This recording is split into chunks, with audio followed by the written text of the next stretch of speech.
Greetings and salutations. So I'm playing a game called Everlasting Summer, I think. Let's see. Let's start a new game.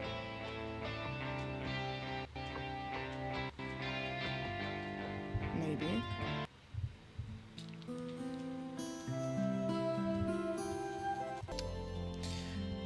Okay. So, what I understand this game is about a little boy or a teenage boy or a young man, I don't know, a guy who was riding on a bus in the middle of winter and he falls asleep and he wakes up in the middle of summer outside of some summer camp. And that's all I know. So let's see what happens. I was having that dream once again. That dream. Same thing every night. But it's all forgotten in the morning, as usual. Maybe it's for the best. Only a glimpse of memory will remain, of gates half opened as if inviting me somewhere, with two frozen stone pioneers standing close by. And also, that strange girl who keeps asking me,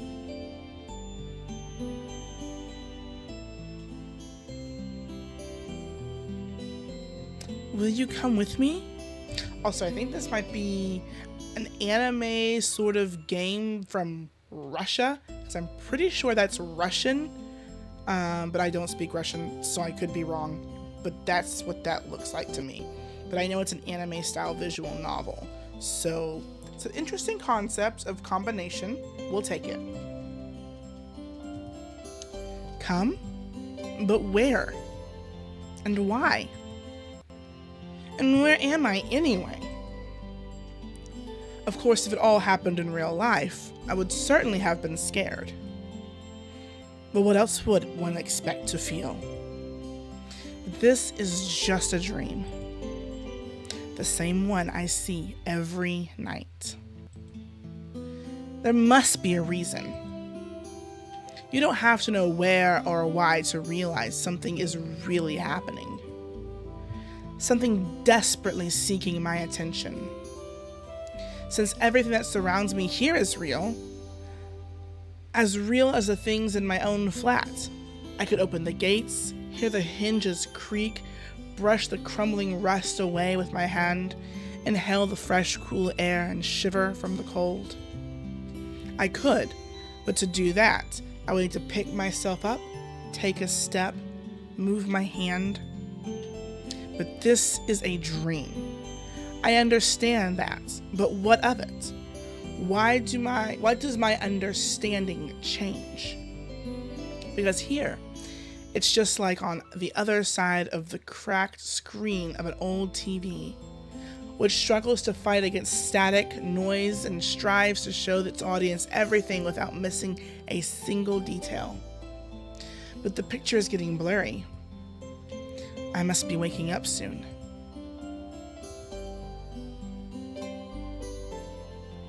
Maybe I should ask her something. That girl. What's her name? About the stars, for instance. Why the stars, though? I'd rather ask about the gates. Yes, the gates. She would be so surprised. Or better, why the dot over an I is called a tittle, but the dot over a J is called a superscript dot. Nice letters. As if they don't exist anymore. Still, what do letters, gates, and stars have to do with this place? Because even if I'm having this dream every night, which will all be forgotten soon anyway, I've got to look for answers here and now. And there, if you look carefully, you can see the Magellanic clouds? I don't know, I don't speak clouds. As if I had ended up in the southern hemisphere.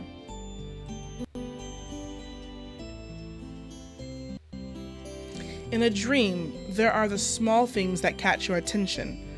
An unnatural color of grass, impossible curves of straight lines, or your own distorted reflection.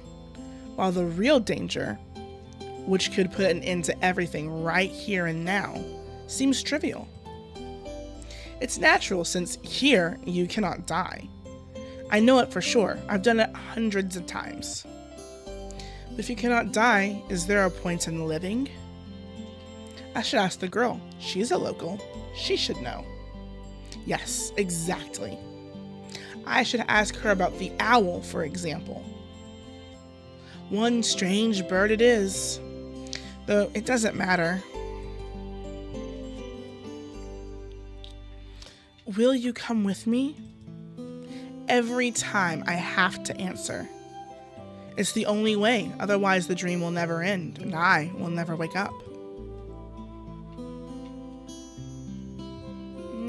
Yes, I'll come with you. Every time it's so hard to decide on the answer. Where am I? What am I doing here? Who is she? And why does so much in my life depend on this answer? Or maybe it doesn't. It's just a dream after all. Just a dream. It's quite a dream. All that we see or seem is nothing more than a dream within a dream. That's what Edgar Allan Poe says, at least.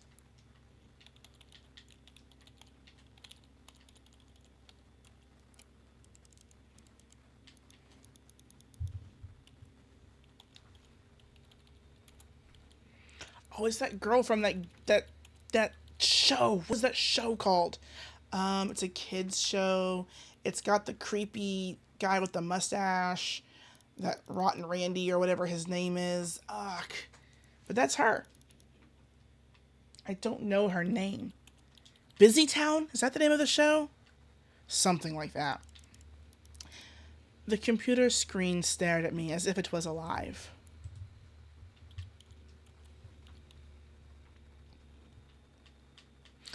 Sometimes it really did seem to me that it was conscious of itself, had its own thoughts and wishes, ambitions, that it had feelings, could love and suffer. As if in our relationship, the screen wasn't an instrument, it was me, who was a lifeless piece of plastic and textile. Or textilite? We're going with textile. That makes sense to me. There is some truth in that, probably because the computer provides 90% of my communication with the outside world. Anonymous image boards, some chats from time to time, rarely ICQ or Jabber, and forums even more rarely. We blink very slowly. People on the other end of the internet cable simply do not exist. You are all fake to me. Not real people at all. All of them are simply creations of the sick imagination, an error in the source code or a kernel bug, which started living a life of its own. Which do you prefer to be? Would you rather be an error in the source code or a kernel bug? I'll let you decide.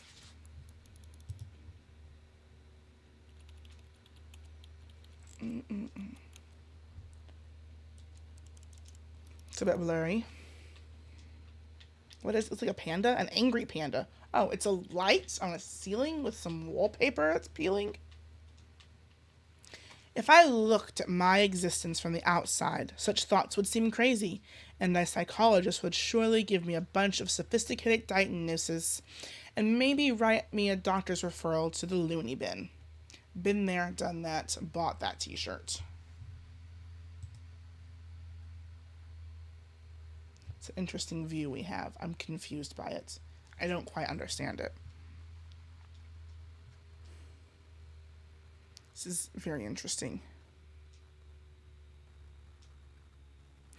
A small apartment with no signs of repair or resemblance of order in it, and always the same view out of the window on the gray megalopolis running somewhere day and night. Such are the conditions of my life. Just a little super glue will fix that wallpaper right up, buddy. Spruce it up.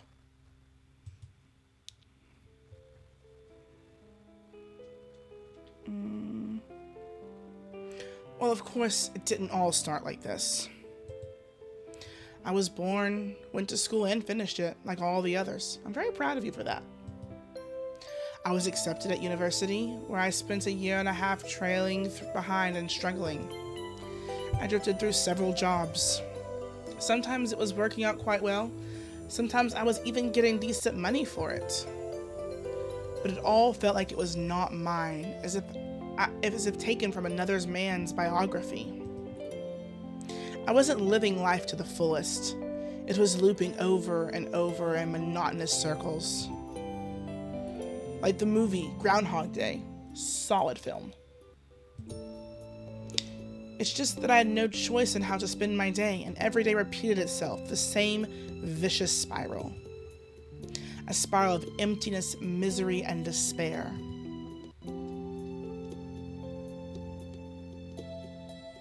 For the last few years, I've just sat in front of the screen all day. Sometimes there were menial jobs, sometimes my parents helped me. All in all, I was able to provide for myself. No wonder really, since my needs are quite minor. I hardly ever leave my home, and my communication with other people almost exclusively consists of online correspondence with the anonymous, who have no real name, no gender, no age. So in brief, a quiet, typical life of a quiet, typical antisocial person of his time. Kind of a Donnie Darko on a minor scale without doomsday-related visions. Interesting. A couple of movie references here that I have enjoyed. Donnie Darko is a very strange film. I have seen it many times, and each time it means something different. Bizarre. Maybe some highly respected author will write a novel about me, and it'll become a commentary classic of modern literature. Or I will write one myself. However, what's the point of fooling myself? I've tried many times, but couldn't even come up with a simple short story. I tried to learn many other things as well. Not gifted enough to draw, programming, got bored, foreign languages, and takes too much time. The only thing I loved doing was reading, but still, I never would have called myself a scholar. Perhaps I was an ace at watching anime and a grandmaster of lame internet jokes. If I were to get paid for it, I would probably be a happier person and a richer person too. But I doubt it would fill the hole inside of me.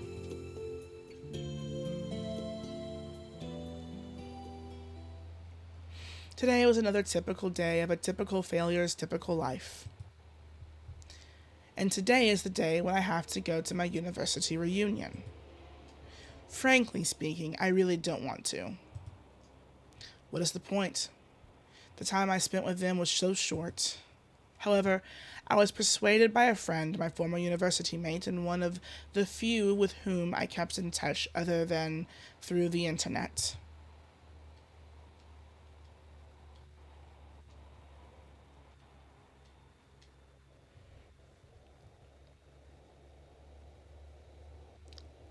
Are we going? I'm assuming we're going. It's a cold winter's night. This is interesting views, interesting imagery. Very unfocused. It's hard to know what we're even looking at half the time. There's a man. Oh, I'm a bearded man. Hello, bearded me. I'm at the bus stop. A frosty evening.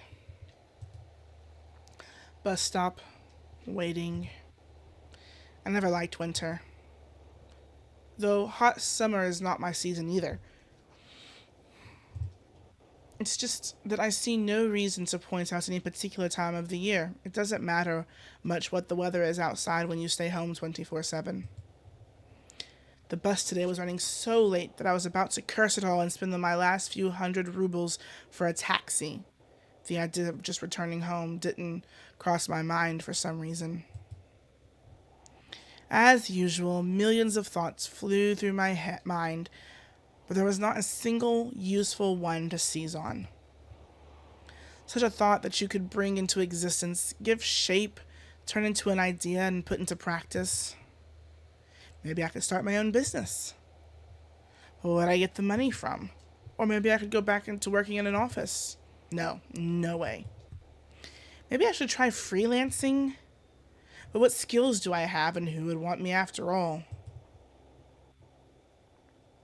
Love our confidence, man. Suddenly, I remember my childhood. Or rather, my teen years, the time when I was 15 to 17 years old. Why exactly those years? No idea. I guess it's because back then everything was so much more simple. It was easier to make decisions, so complicated now and so simple then. Waking up in the room, I knew exactly how my day was going to pass, and I always eagerly looked forward to the weekend. Then I could get some rest and have time for the things I liked: computer, football, going out with friends. And then at the beginning of the next week, I'd take up my studies again. Back then, there was no such worrying questions like why, who needs it, what will it change if I do it, or what will not change. A simple lifestyle, so casual for any normal person, and so odd to myself today. That careless childhood age. It was also then that I met my first love. Ah, young love. Her appearance and personality have vanished from my memory. Only her name remains like a brief line from a social network profile, along with the feelings which overwhelmed me when I was with her. Affection, tenderness, the desire to care for her and to protect her. Sadly, it didn't last long. Today I can hardly imagine something like that happening. I'd probably like to meet a girl, but I don't know how to start a conversation, what on earth to discuss, and how to attract her. Well, I haven't met any suitable girls for a long time. But where could I meet one anyway?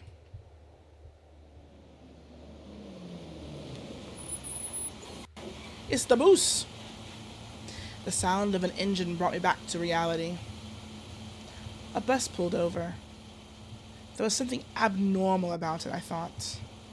Then again, it doesn't matter. Only the 410 runs this route.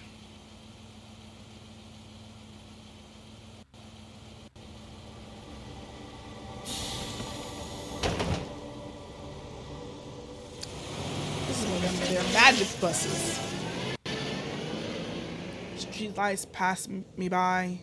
It's as if their cold light sparks something inside of me, trying to ignite feelings long dead.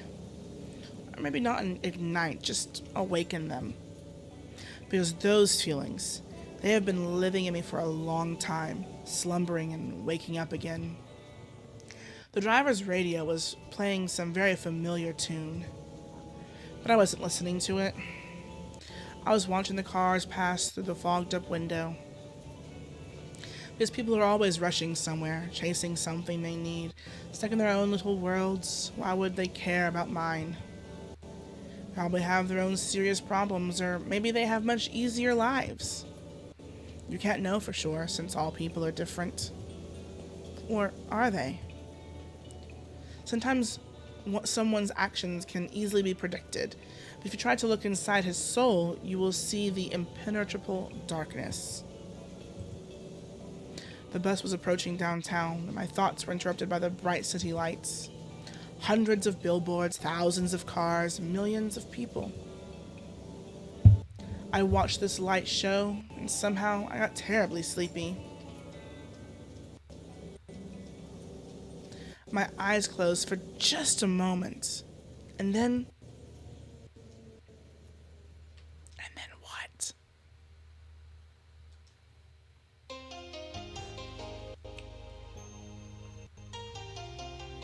And then we get music. Let me turn it up for you.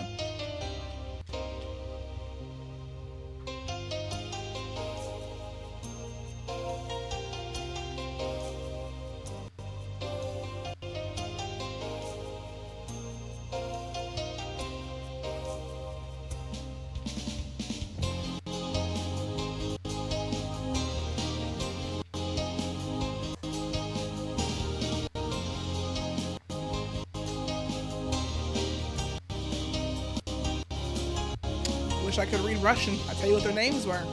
But alas, I went on a date with a guy who spoke Russian. I'll have him review and tell me.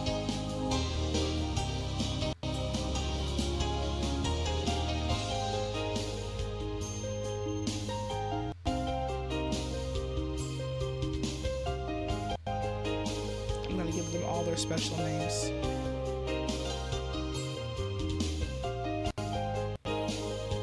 Am I gonna be left to read these names of my own volition? This is not gonna go well.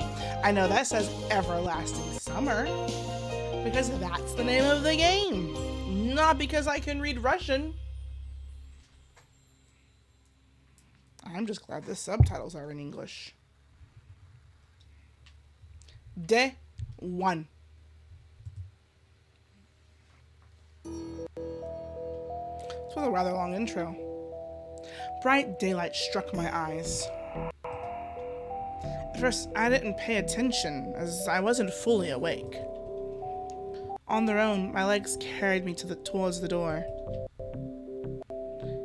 Looks like I fell asleep and missed my stop. But there was no door.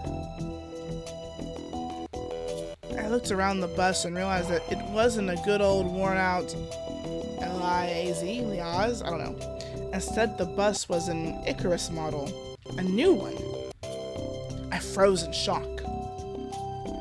How? What? Am I dead? Have I been kidnapped? Surprise adoption! Congratulations, you have been adopted. No, I must be dead, you're right. No one wants to kidnap us. They would bring us back post-haste. I patted myself down feverishly, slapped myself painfully in the face a few times, banged my forehead on the back of one of the bus seats.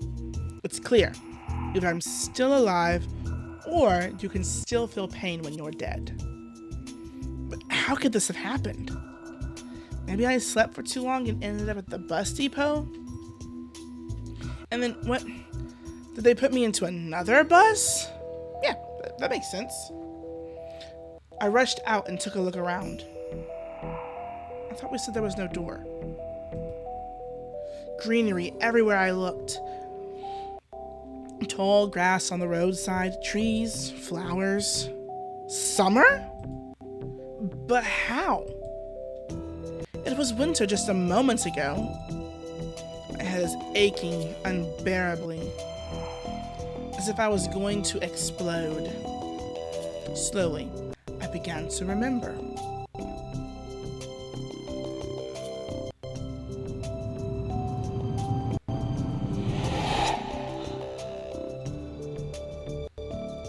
It's pretty. A long road running off into the distance. Forests, plains, fields, lakes, and forests again. I think I was sleeping. But then how can I remember all of it? And then a gap. Some girl leaning over me. She softly whispered something into my ear. Then a gap again.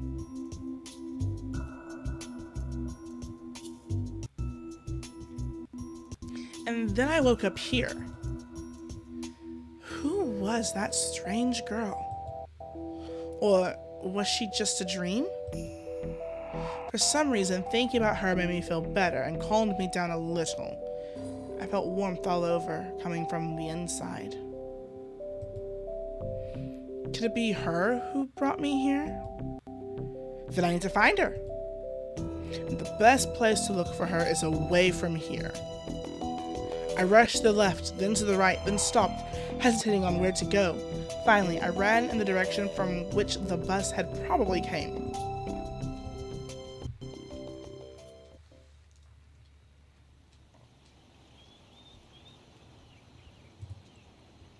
Physical exercise does refresh one's mind. Thoughts became clearer, and it gets easier to evaluate the surrounding reality.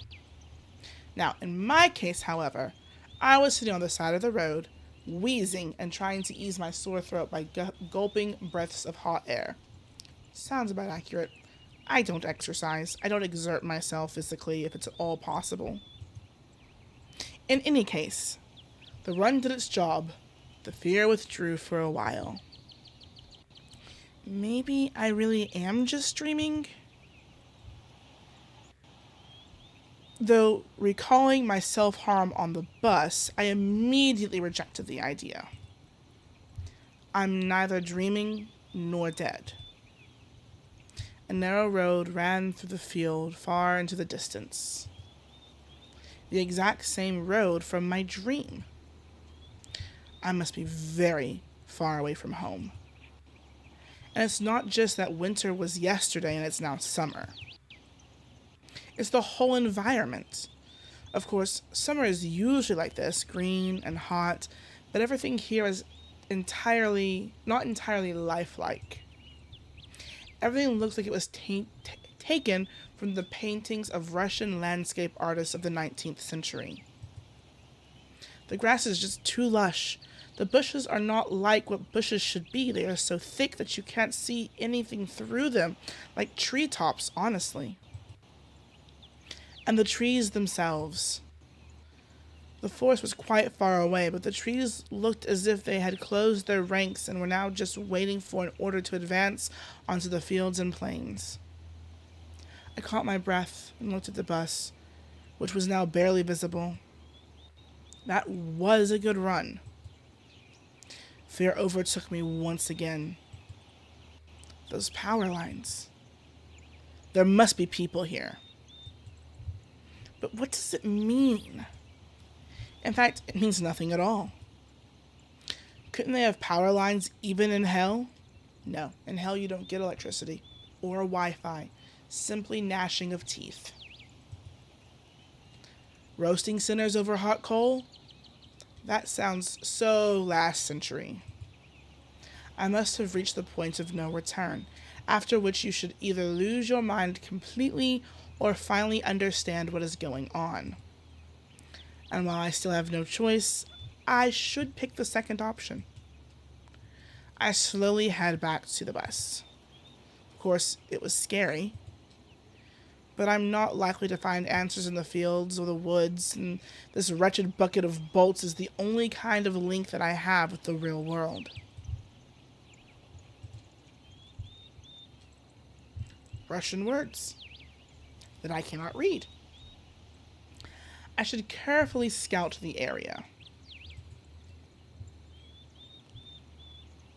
A brick wall and its gates crowned with a Sovanok. Oh Lord, I'm gonna butcher the Russian language. That's what's gonna happen. Well, if I had any people in Russia watching, they've all just left, so I bid thee adieu. But it means owlet. Statues of pioneers standing on either side, and a road sign nearby showing the bus route number 410. The trip's taking a bit too long today. I smirked. A person may start acting inappropriately in extreme situations.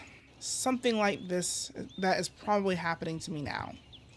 This place didn't look abandoned at all. No rust on the gates, no damage to the walls. I don't know how to say that word. We're just going to say owlet again, because that's what it says. What could have a name like that? Judging by the pioneer statues, it could be a kid's summer camp. Moreover, it appears to be open. Of course, the simplest explanation, logically speaking, explains nothing at all. The strange girl, the altered bus, summer, the pioneer camp. Thousands of theories went through my mind instantly, from alien abduction to lethargic sleep, from a hallucination to a time and space shift. None was worse than any other, but there was really no way to pick a single one.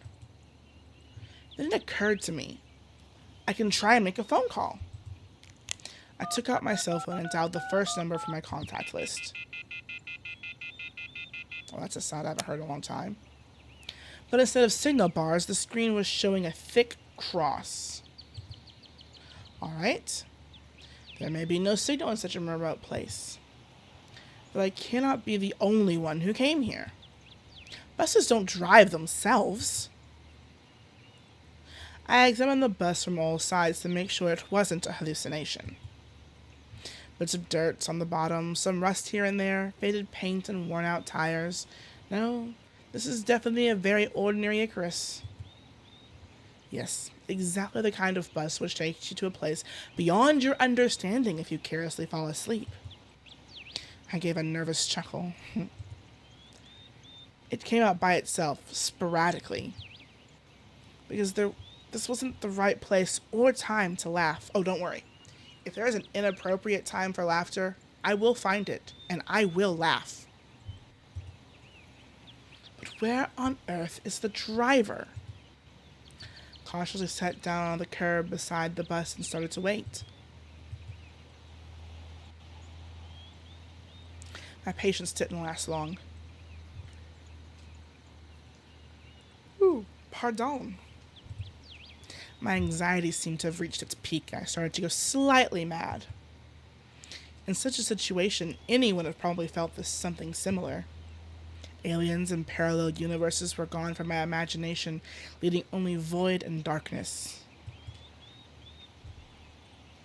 Is this how everything will end? How my life will end? But I wanted to do so much. There were so many things that I had no time for yet. I was overwhelmed by the idea. This was definitely the end. But why? It's not fair. Surely I am no worse than anyone else. God, why? We should quit closing our eyes. Bad things happen when we close our eyes. Tears were burning my eyes unbearably. I curled up and started rolling in the grass. Oh, we've lost it. All of our marbles are somewhere in that bus, and we need to go and get them. Why? What did I do? Why me? But my cries were only heard by the speechless statues of the pioneers and a bird on a tree which immediately flapped its wings and took off, crying out something of its own in its own bird language, as if laughing at the idiot who dared to interrupt its after-dinner nap. I was left breathless from weeping and just quietly lay there sobbing occasionally. I'm very emotional. After a while, I managed to pull myself together. My mind cleared up a bit, as if terror and fear of death gave me a little break. All in all, if someone wanted to kill me, what is all this for? It doesn't look like an experiment either. This is just some crazy coincidence, then there's probably no threat. Anyway, for now, it seems there's no danger. The panic was soon gone. Of course, the blood was still pounding in my temples and my hands were still shaking, but at least I could think clearly now. Right now, there is nothing I can really change anyway. So no matter how much I think or how mad I get, it would only make things worse. Until some actual facts appear, there is really no point in making guesses. In any case, I won't learn anything by lounging about here. This camp, if of course it is really a camp, looked like the only place where people could be. So I decided to go there, and I hardly had reached the gates when a girl came out from behind them, wearing a pioneer uniform. I wonder what pioneer is to them, because when I think of a pioneer, I'm thinking more like pilgrims and not schoolgirl anime camping wear. But maybe my definition of pioneer is a little off. What do I know? My logic didn't let me down this time. Then again, a pioneer uniform in the 21st century. And then again, a girl here? I froze, unable to take a step. I felt very much like running away. Running as far away as I could from this place, from this bus, gates, statues, and far from this bloody bird with its siesta. just running, free like the wind, faster and faster, waving to the planets passing by, winking at the galaxy. Where are we running from exactly that we're seeing planets and galaxies? I can barely breathe on Earth, much less in space. Running, becoming a pulsar ray, and turning into this vestigial radiation, running to the face of the unknown, into the unknown. I can't hit those notes. I'll leave that to Elsa and Yuri. Run no matter where, as long as it is far away from this place. Meanwhile, the girl came closer and smiled. I could not help but notice her beauty, even though I was trembling with fear. Human instincts work independent of consciousness, and while only 5% of the brain is responsible for cognitive process, the remaining 95% are always busy sustaining life, and, in particular, ensuring stable functioning of the hormonal system. Listen to that kind of it. I desperately wanted to get less complicated and stop thinking about formal quotes from an encyclopedia, though my thoughts appeared one by one, being stupid, out of place, as if taken from an internal monologue of the hero of some junky softcover crime fiction book. A pretty Slavic face, long braids that looked like 2 armfuls of fresh hay, and blue eyes you could drown in. I don't swim well. Pioneer Girl says, "Hi, you must have just arrived." We'll reply, we're not rude. Yeah. All right then, welcome. She smiled broadly. Strange, it looked as if I had just a normal girl in front of me. Is she not normal? Does she have antlers? Has she grown a tail? What of her is unnormal? Bah, I shouldn't have returned here. The woods and fields seemed better. But what shall I do next? Try to speak with her as if she was a human, or run away, or what? She looks pretty human to me, guys. I'm just going to throw it out there. I also have the pinky tails and whatnot, so they don't deter me much. In fact, I find them quite welcoming. But, again, what do I know? The blood was pumping unbearably in my head, tearing it apart from the inside. A little bit more, and the poor Pioneer Girl would be splattered with the gruesome contents of my skull. Well, that's morbid. What's so funny about that? The girl looked me over. It sent shivers down my spine, and my knees started to tremble. Nothing. Great, then. Great? What's so great about that?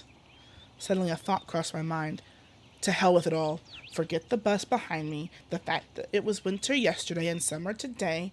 I wanted to rip off my itchy sweater and just accept that all of this was actually happening. Everything is as it should be. All is for the best. Would you happen to know? You should go to our camp leader. She'll tell you everything. Look. You go straight ahead to the square, then turn left. You'll see several small cabins. She pointed to the gates as if I knew what was behind them.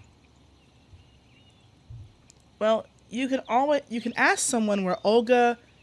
Oh my word! I'm not going to try and. I can't say these names. We're just going to go with Olga, but apparently it is a patronymic, a derivative of a person's father's name. In this case, that, put by Russians after the person's first name as a sign of respect or formal address. So it's like their surname.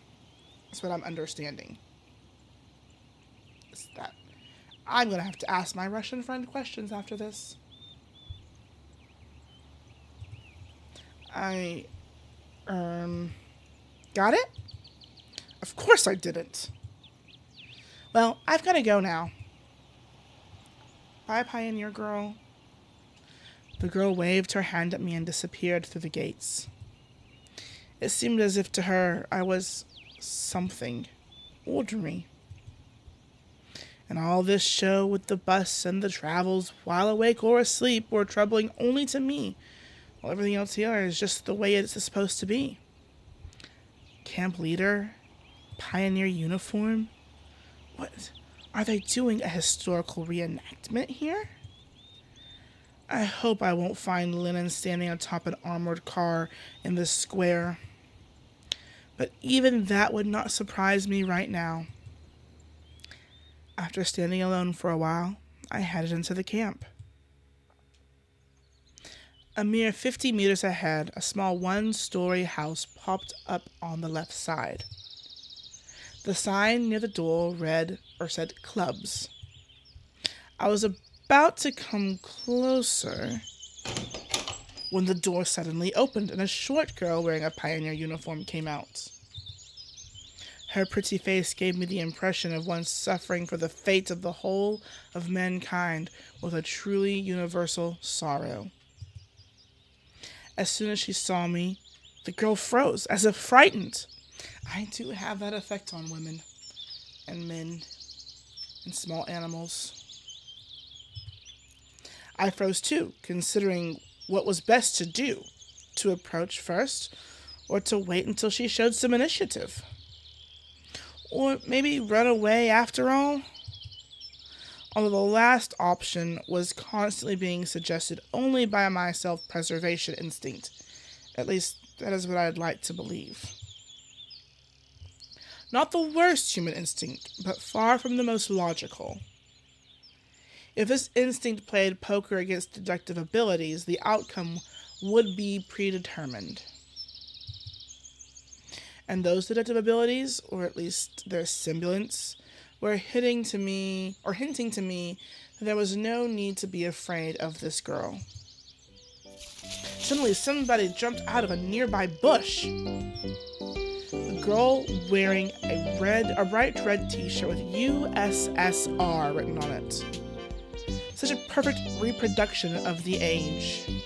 I'm glad he says it says USSR, because I see it as CCCP, which I'm assuming is not how it translates to English. She was quite short from a distance and was probably younger than both pioneer girls. The one at the gates and this girl at the door of the clubs. At last, I decided to come closer, but the USSR, as I called her in my mind, jumped towards the first girl and started telling her something while wildly waving her arms. The other girl in turn seemed confused and lowered her gaze, remaining silent. I would have probably continued to observe their amusing dialogue, but the USSR suddenly pulled something out of her pocket and started waving it in front of the first girl's face. This something turned out to be a grasshopper. Eee! Pioneer girl with purple hair, so purple name. The first girl squealed. She must not be too keen on insects, as she instantly rushed off towards the place where Lenin presumably made his speech about the workers' and peasants' revolution. That is to say, towards the square.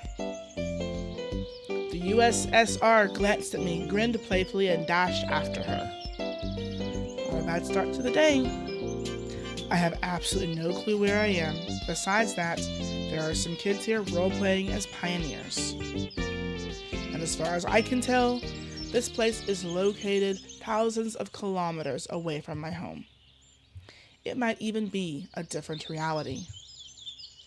And that was indeed a reality. I mean, everything around me seems so real, if a little embellished, that I was starting to think that in fact my previous life could have been just a dream.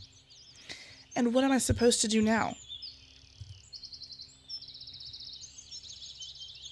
I was picking up the cracked pavestones with my shoe and staring aimlessly at the club's building. Just a few more seconds before I have to come up with some decision. That's when I recalled myself rolling in the grass weeping. I cringed in disgust. It wasn't our finest hour, I'm just going to throw it out there. Perhaps it's another instinct when all energy for whimpering and self-pity is used up, the body goes into hibernation, or mobilysis is reserves. I can't read to save my life. Sorry, guys. Mine seemed to have chosen the second option because out of the blue, I found the determination to figure out what was going on. And in order to do that, I had to act like a man, like a human, to maintain the dignity of representative of my own world. I followed the path to the left, on the right side of which stood small cabins, apparently the homes of the local pioneers. Actually, they looked quite cozy from the outside. Even though I was born in the Soviet Union, I had never been part of its childish organizations, neither the pioneers nor even the younger October children. I imagined the daily life of a typical pioneer camp a bit differently. Huge barracks with long rows of metal bunks, wake-up call at 6 o'clock, played by a siren, 1 minute to make your bed, then joining the formation at the drill square. Or, wait, could I be confusing that with something else? Something suddenly struck me on the back. I staggered but remained on my feet, turned around and prepared to fight heroically for my life. Yeah, after we just finished crying on the ground because a bus brought us to paradise. Whatever. But all I found was another girl standing before me. Oh, she seems a bit cross. My mouth hung open in surprise. Pick your jaw up off the ground. I closed my mouth. The same pioneer uniform, but the way she was wearing it looked, let's say, provocative. Like all the girls I met before, this one was rather cute, but her overly arrogant expression killed any desire to get to know her better. New here, are you? Fine, see ya. She threw a threatening glance at me and walked past. I waited for the pioneer girl to turn the corner. Who knows what else she might have been up to. The most interesting thing is that even this hostile girl seemed completely normal to me. She did not give off the feeling of some deadly danger. Except maybe the danger of getting punched in the nose. At last, I managed to make it to the square. There was no linen on the armored car, although one could easily expect something like that after all that has happened. Instead, however, a monument to a certain comrade towered in the middle of the square. The letters on the pedestal read Genda, or Genda. I could absolutely be pronouncing that incorrectly. Must be a big figure in the party. There were some small benches at the sides. It's quite pleasant here. Where did that girl tell me to go? To the right or to the left? To the left. To the right? To the left? To the right? Cha-cha now, y'all. Oh, no, we're not. We're not doing that. And why am I going there anyway? Ah, right. I've decided to pretend to be normal. So, to the right. Through a small grove, I came out at a pier. I must have taken a wrong turn. Hey, wrong way! I turned towards the voice. The first girl stood before me. And what did I tell you? Take a left at the square, wasn't it? She had changed from her pioneer uniform into a bikini. Oh, I still haven't introduced myself. My name is...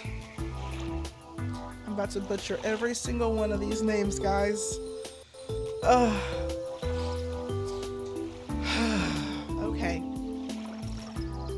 It looks like Slavia, so we're gonna say Slavia. And if I'm wrong, I'm sorry. Actually, my full name's Slaviana, but everyone calls me Slavia. So you can too. Yeah. I still felt a bit confused, so I could not come up with more meaningful answers. And what's your name? It felt like she could see right through me because she asked you your name like a normal person would? Okay. Simeon. Nice to meet you, Simeon. Alright, I'm almost done here. Could you wait here a minute? I'm going to change, and we'll go to Olga. Together, agreed? Agreed. After this exchange, she ran off. I sat on the pier and let my feet hang into the water. I was wearing heavy winter boots, but in such weather, there was nothing wrong with getting my feet wet. Furthermore, it let me cool myself a little. Looking at the river, I was brainstorming and processing everything that has happened. If this is some kind of conspiracy, it's a weird one, even too friendly at times. No, it really looks more like a random event. Some entirely incomprehensible random event. Shall we go? Slavia was standing beside me, dressed in the pioneer uniform again. Let's go. I've been here for a very short time, but of all the people I've met, she looks the least suspicious. However, this fact is already suspicious itself. We walked to the square. The USSR girl and the girl who hit me in the back were there, chasing each other. Is it some kind of game they're playing? Oh Lord, another name. Okay. Uliana? Enough running. I'll tell everything to Olga. Aye aye, Captain. I decided not to question Slavia for a while about what was going on or the local residents. Better meet with this mysterious Olga first. She sounds like she's the boss here. We walked past the rows of almost identical cabins, some of which looked like fat beer barrels, while others looked more like household sheds. Finally, Slavia stopped in front of a smallish one-story cabin. It looked like an artist's painting. The faded paint, chipping here and there with age, was sparkling in the sun. The window shutters, slightly ajar, were swaying almost unnoticeably in the wind, and huge lilac bushes were growing at the sides. It seemed as if this ramshackle hut was drowning in a storm of purple silk, and the lilac seemed like elemental force were inexorably destroying the troop leader's house. What are you standing here for? Let's go. Slavia snapped me out of my daydreaming. And stop teasing Lena already. Oh, Lord? Rena? Rena? We're gonna go with Rena. Sounds like there's someone inside. Indeed, a moment later, the door swung open, and Yolana ran out and dashed past with the same mischievous grin. The pigtail girl came out next. Don't let her bother you, Lena. So her name is Lena. Gotta be thankful it's not Rena, at least. But I don't... Instead of finishing her sentence, she blushed and quickly headed towards the square. For some reason, I felt like turning and following her with my eyes, but Slavia said, "Come." What is that painting? Okay, that is something I have seen before, so it must be someone famous. I don't know who, but this is very interesting. So I think this is a good place to maybe try and save. I just wish I knew which button did that. Let's try the eye. Will that save? Oh no, I just broke it. Okay. Does this save? Yes! Huzzah! Save game. Alright. For now, we are going to call it whatever this was. I apologize to anyone who understands these Russian words and names that I have horrifically murdered and brutally destroyed. I promise it will not get any better as the game goes on. So, with that, I shall bid you adieu.